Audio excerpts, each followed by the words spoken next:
এক দেশে এক রাজা ছিল। রাজাটি দরবারে বসে সবার সাথে গল্প করছে, এমতো অবস্থায় একটা ছেলে আসলো রাজামশাইয়ের কাছে। বলল, রাজামশাই আমি আপনাকে গান শোনাতে চাই। রাজামশাই বলল, আচ্ছা ঠিক আছে, শোনাও, তোমার গান শুনি। ছেলেটি এমন গান শোনালো সুরেলা কণ্ঠে যে 6টা ঘন্টা পার হয়ে গেল, রাজামশাই টেরই পেল না।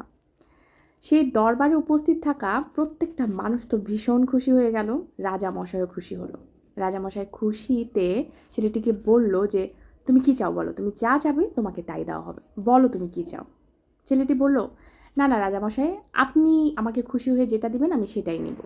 অনেকবার বলার পরেও ছেলেটি নিজের ইচ্ছার কথা জানালো না।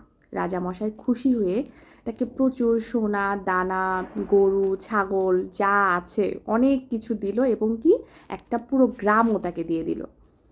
তো ছেলেটি বের হয়ে গেল, সেখানে তার সাথে একটা বন্ধু এসেছিল এবং বন্ধুটি তাকে বলল, রাজা মশাই তোকে এত কিছু বলল যে তুই তোর নিজের ইচ্ছা মতো চা, তুই কেন চেলি না?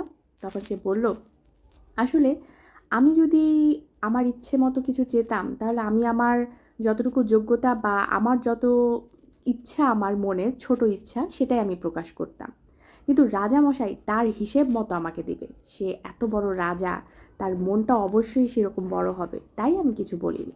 যেরকম সেরকম সেরকম ব্যাপার আমাদের জীবনে, যে আমরা আমরা যারা মানুষ আমাদের সৃষ্টিকর্তার কাছে ছোট্ট ছোট্ট আশা করি, সেটাই আমাদের কাছে বিশাল বড়, কিন্তু সৃষ্টিকর্তার দেওয়ার ক্ষমতা অসীম।